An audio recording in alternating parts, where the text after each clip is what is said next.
Saraphina had never once in her life asked for more than what she had. She grew up in a small wolf pack far from the powerful kingdoms, in a quiet valley where the mornings smelled like pine trees and the evenings were soft and cool. She was an omega, the lowest rank in their world, and she had accepted that a long time ago. She did not walk with her chin lifted. She did not demand things from the world. She simply lived, quietly and carefully, and that was enough for her. The Iron Crest Kingdom was not a place that people like Saraphina dreamed about. It was the most powerful wolf kingdom in the known world, ruled by a king named Calum Draven, who had taken the throne when he was only 17 years old. He was known for being cold, controlled, and completely without warmth. He did not smile easily. He did not trust anyone. He had built his entire kingdom on rules and discipline, and he kept everything, including himself, locked behind walls that no one was allowed to cross. Saraphina arrived at the Iron Crest Castle on a gray Tuesday morning, carrying a small bag and wearing her best coat, which was still not very impressive. She had been sent there as part of a simple agreement between her home pack and the kingdom, a servant exchange that happened every few years. She was assigned to the castle kitchens. She expected to spend the next 6 months washing dishes, staying quiet, and going home. That was the plan. The plan made sense. The plan felt safe. She never could have guessed that on her 3rd day there, she would walk down the wrong hallway. She had been looking for the supply room and had taken a wrong turn somewhere near the east wing. The hallway was long and quiet, lined with old stone and dark wood, and she was moving quickly because she did not want to be seen somewhere she was not supposed to be. She turned a corner and walked directly into someone coming the other way. Her flour-dusted hand landed against his forearm.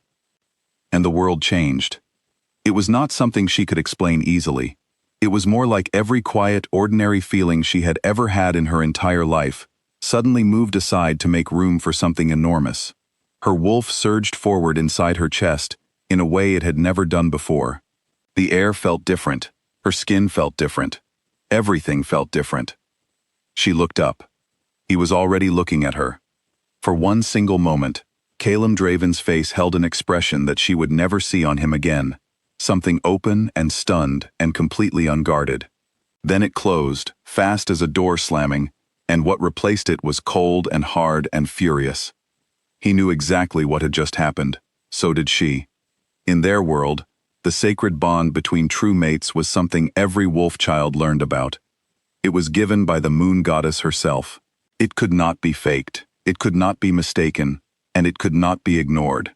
At least, that was what everyone believed. Saraphina stood there in her work clothes, flour on her hands, heart pounding with something that felt like hope and fear mixed together in equal parts. Calum looked at her for 2 long seconds, then he walked away without a word. She told herself that was not a bad sign. She was wrong. 2 days later, she was summoned to the Great Hall without any warning, and without any explanation. A castle guard simply appeared at the kitchen door and told her to come immediately.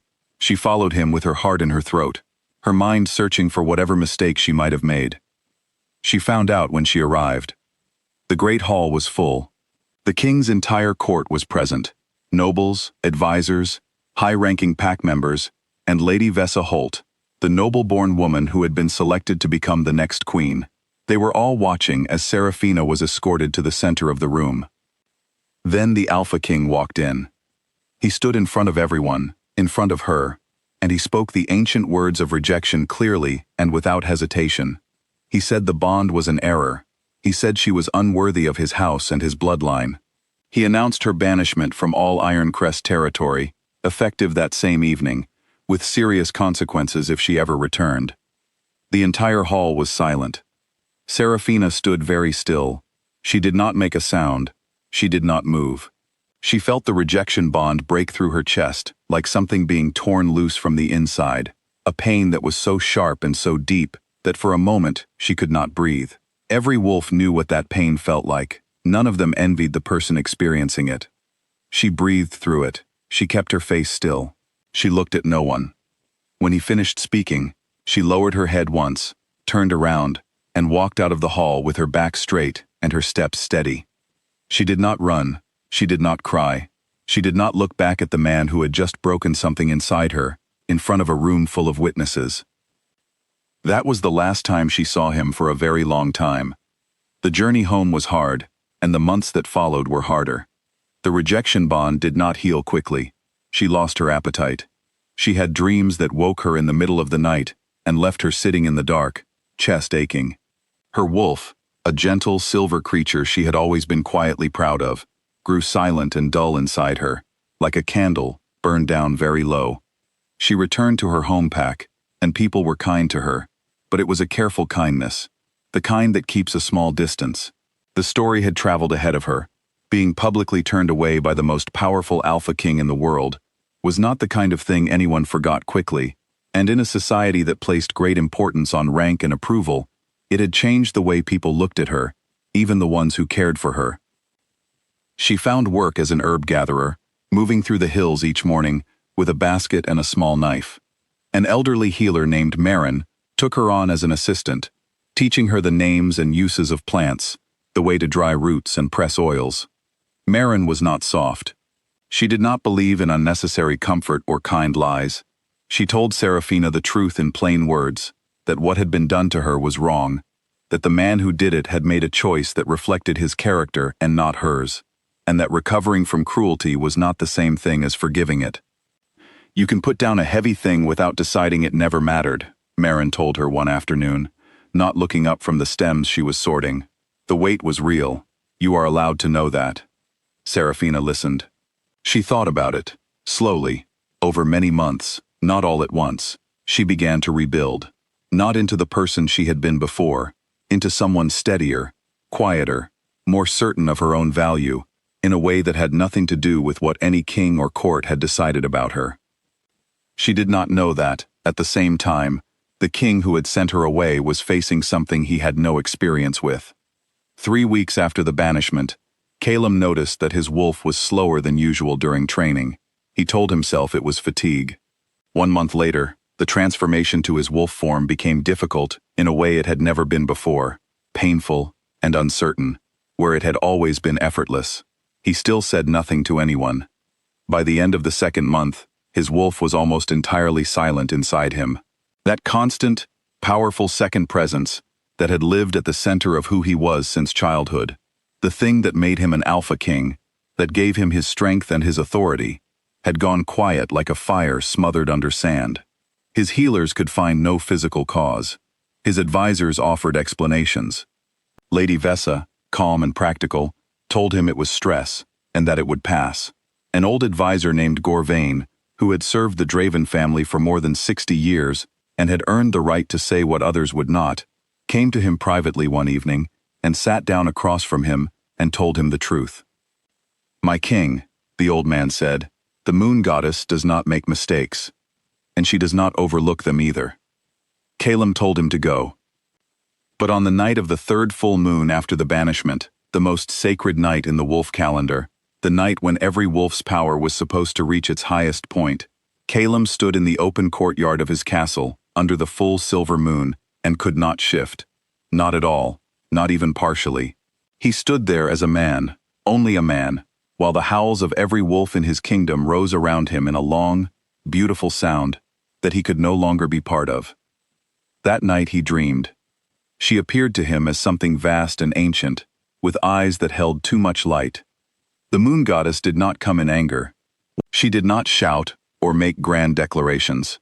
She spoke quietly, and that quietness was the most serious thing about her. She told him that the bond he had broken was not given lightly.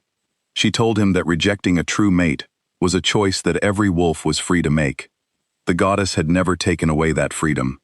But she told him what he had done was not simply a rejection. He had stood in a public hall and performed Saraphina's humiliation carefully, deliberately, in front of an audience, so that she would carry the memory of that room, and those faces, and those silent witnesses for the rest of her life. He had not simply said no. He had made it a lesson for her. "Your wolf is not sick," the goddess said. "I have taken it back. You may earn it again, or you may not. That is now between you and the choice you make." He woke alone. He lay still for a long time. Outside, the moon was still bright, and the kingdom was still quiet. He had never in his adult life felt so empty. The political consequences were swift. An alpha king without a wolf was something neighboring packs could not ignore. Tension appeared on the borders. His council began careful, concerned conversations about the kingdom's future. Lady Vessa, who had never loved him and had only ever loved what he represented, quietly began making plans of her own. He called Gorvain back. He sat with the old man and said very little. Then he asked the question he had never once asked another living person in all his years of ruling. "What should I do?" Gorvain looked at him for a long moment. "Go to her," he said. "Not to fix what was taken from you. Not to ask anything of her. Go, because what you did was wrong, and you have not yet stood in front of it honestly." Calum traveled without his guard. He took 2 weeks to reach Saraphina's territory. He crossed into her pack's land on a quiet evening, just before the sun went down, and he found her in a hillside field, cutting dried lavender with a small knife. She heard him when he was close, and she turned. She looked at him the way a person looks at something they have already made peace with, not afraid, not hopeful, simply steady. He stood at the edge of the field and told her everything. He told her about his wolf going silent. He told her about the dream and what the goddess had said. He told her that he had not come to ask for forgiveness, that he had not come to restore the bond or to offer her a better life than the one she now had. He told her that he had come because he had done a real and serious wrong to a person who had done nothing to deserve it, and because no amount of political crisis or divine consequence had actually made him face that until now. He said he was sorry, not in the practiced voice of a man managing a situation, in the careful, uncomfortable voice of someone who had spent a long time not looking at something and was finally looking at it directly. Saraphina stood in the field and listened to all of it. The lavender smell was very strong. The sky behind him was turning orange and pink. When he finished, she was quiet for a moment. "I know," she said. She did not rush to comfort him. She did not tell him everything was fine. She said, "I know what happened. I know what you chose. I know you are here now." She told him to come back in 1 month, that she needed to think. He left. She spent that month in honest conversation with herself and with Marin. She asked herself what she actually wanted, not what the bond told her to want, not what the story was supposed to look like, but what she, Saraphina, who had spent months building a life of her own choosing, actually felt and wanted and could live with. When the month ended and he came back, she met him at the edge of the pack's territory. The morning was cold and clear. She told him she forgave him. She did it not as a gift to him, but because carrying what he had done was no longer something she was willing to spend her energy on. She put it down, not because it had not been heavy, but because she had decided she was done carrying it. She also told him she was not ready to return to Ironcrest, that she needed more time in the life she had built, that if he wanted to understand who they could be to each other, if they could be anything at all, then that understanding would have to be built slowly, honestly, with no assumptions about where it would end. That night, far away, something stirred in Calum's chest for the first time in months. His wolf did not return, but it shifted, faintly, like something that had been sleeping beginning to wake. He came back to visit her, and then again, not as a king making formal appearances, as a person learning how to be in a room with another person without using authority as a wall between them. He sat with Marin, who told him bluntly and repeatedly that she was not impressed with him, which he eventually came to understand was the most useful thing anyone had ever offered him. His wolf returned gradually over many months, not in a single moment of restoration, but in small amounts, like a river slowly filling again. It felt earned in a way that nothing in his life ever had before. Saraphina returned to Ironcrest the following spring, not as a person who had been claimed or rescued or swept into a grand story, as a woman who had looked clearly at all the options available to her and made a decision with both eyes open. The moon goddess, it was said, did not give true mates as rewards. She gave them as possibilities, as the chance to become something better than what you already were, if you were willing to pay the honest price for it. Calum had not been willing the first time. The second time, he paid every bit of it.